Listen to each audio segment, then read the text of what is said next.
Apektado po ng Intertropical Convergence Zone ang buong Mindanao. Ayon sa Pag-asa, magdadala ito ng maulap na papawirin na may kasamang mahina hanggang sa katamtamang lakas ng ulan.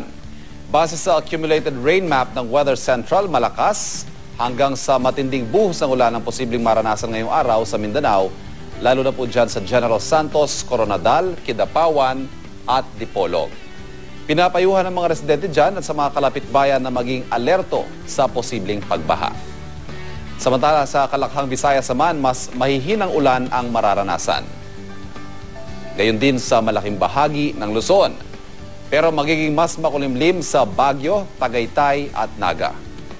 Samantala sa Metro Manila, malaki ang tsansa na umulan mamayang hapon.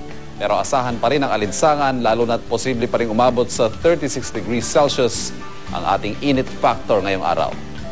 At para sa iba pang detalye, bisitahin lamang po ang GMA Weather webpage at Facebook page.